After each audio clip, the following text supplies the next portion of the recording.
How's it going, everyone? Welcome to week 2 of our series Marked, where we are talking about calling this month. We're talking about how our lives need to be marked by the presence of God. And when we go out into the community, that's what people need to see. They need to see God. And so all of us have different callings. All of us have different passions and skills that God has put in us. But nonetheless, we're all called into his body, into ministry for him, so that he can be glorified. And last week we talked about 3 characteristics of calling. Is a true calling has godly inspiration, true calling has holy preparation, and true calling has earthly dedication. And the story that we tied that to was the story of Abraham. Abraham was a man that had no kids. He was an old man, and God turned to him and said, I'm going to make you into a great nation. I'm going to make you as numerous as the stars. If you can count them, that's how many you're going to have. So that's godly inspiration, right? He takes a man, no kids, and says, I'm going to do something so amazing, so incredible, like it's going to blow your socks off. But this promise takes several years to fulfill, and there are certain challenges that Abraham has to go through, difficulties. You know, you can imagine that after years and years of being promised a family, he would get frustrated. And so God continues to remind him and continues to provide for him and says, I'm going to do this. Just wait. So that's the holy preparation, because through that, there was faith, there was righteousness, there was generosity, all that was being formed and built into Abraham. And then the last is the earthly dedication, which is, in the Bible, it talks about how Abraham dug wells and how his sons came in after him and redug them because they had been taken over. But man, he had so much faith in God that he was willing to dig wells. It's not easy, willing to dig wells so that one day his family could settle in those areas and be able to have a city, be able to start a community, because obviously you need water to stay around somewhere. So Abraham dug wells in anticipation, maybe we should say in faith, of what God had said. And so while we're talking about calling, while we're talking about being marked by the presence of God, I want to remind you that you are marked by the presence of God. And we'll talk about that later, but just know that you are marked. But when we talk about calling, it's important to remember that sometimes, most of the time, if not all the time, calling, it's more about the journey than the destination. It's more about who you're becoming, what you're doing, who you're bringing with, than where you're going to end up, right? Because in the grand scheme of life, hopefully we will all end up in heaven with Jesus. But who are you bringing with you to heaven? Who are you calling and being able to bring them into the presence, bring them closer to God? Because I don't know about you, but when I think about something great, something incredible that's going to happen into my life, whether that's going on a cool trip, watching the new Spider-Man movie in December, or getting a gift, I get anxious. I don't want to say anxious, but I get excited to the point where I just can't wait. I need to know what the gift is. I need to know the spoilers. I need to be on that trip or whatever. But man, those exciting plans have the tendency to take over in my life to where I forget about the other things. I forget about, living in the moment and being able to love on the people there and things like that. Or like I want to receive the gift at all costs, and it doesn't matter what it is. And sometimes, very rarely am I disappointed, because I love to give gifts or receive gifts. But I can totally forget to thank the person, or totally forget to acknowledge their thoughtfulness. And the same can be true about our calling. I think we put too much emphasis or too much weight behind the calling to where we get excited, we want to get there, we want to receive there, but we totally blow past the people in our life, or we totally forget about the preparation, the dedication, the inspiration in our life. And so the one main question that I want to ask you tonight to think about is, what should your life look like if you knew what your calling was? And if you know what your calling is what should your life look like now that you know your calling? And hopefully it's not this I should be where God has told me where I should be, but more of a I should prepare myself for that calling. I should be in anticipation of what it is, yet still living in this moment. Because in 1 Samuel 16, we read the story about David, who is anointed king of Israel. So what happened is the former king did some things. God removes his blessing over him. And the prophet Samuel is saying, God, where's our next king? Where's our next king?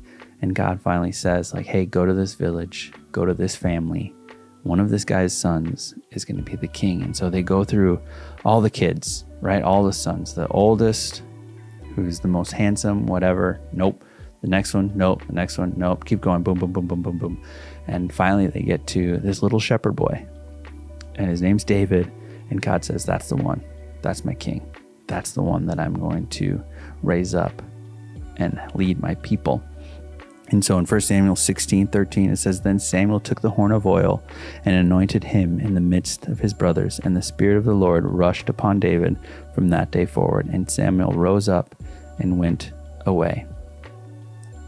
You know, what's fascinating here is that at this moment, if it was me and I was told, hey, you're going to be king of Israel, that sounds like best case scenario in my life. If I can be king and have people do things for me, cook for me, feed me grapes, like from above. But that does not affect David, because the Bible talks about how he goes back and he keeps tending to the sheep of his father. And then later on, there's this guy named Goliath who comes and he's trying to attack Israel, and David sticks up to him and kills him. And you would think at that point in time, like, you've just killed the most vicious person attacking Israel. Like, now's your time, David, become king. But David just says, no, I'm going to serve Saul. For as long as God has him there, I'm going to serve under him. I'm not going to be against him. I'm going to be for him. And then there's some times where Saul is being attacked by this evil presence, this evil spirit. And so they call on David to come and play for him. And the spirit leaves. And you think at that point would be a good time. But no, David keeps going. And then through this, as David's popularity rises and people are bragging about him, saying how incredible of a person he is, Saul's anger gets the best of him. And he actually tries to kill David a number of times. And to the point where he's chasing David, and David's hiding in a cave, and he sneaks up on Saul and he cuts a piece of his garment off, and he sends it to him, and he says, "Hey Saul, here's a piece of your garment. I could have killed you, but I'm not going to. I'm not gonna to show the people that kind of disrespect or anything like that, because David understood that God had a plan, and God was trying to prepare something within him. Even though there's this incredible dream, David needed to wait until Saul was no longer there. And it's just this incredible reminder that, hey, it may take some time. You may have some difficulties. You may, hopefully no one tries to kill you for your calling, but it may not be as simple as receiving your calling and stepping into it and living it right away. There's going to be a process. There's going to be time. There's going to be things that have to be taken from you and things that have to be put into you: maturity, wisdom, strength, patience, all these different things, the righteousness of God.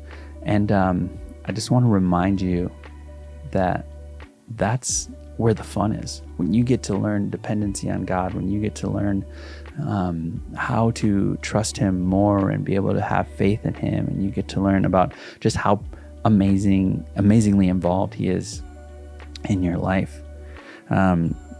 Because like I said in the very beginning, is you are called, you are anointed by God. And if you don't believe it, listen to this. Galatians 4:4 says, "But when the fullness of time had come, God sent forth his son, born of a woman, born under the law, to redeem those who were under the law, so that we may receive adoption as sons. And because you are his sons, God has sent the Spirit of his Son. God has sent the Spirit of his Son into your hearts, crying, Abba, Father. So you are no longer a slave, but a son.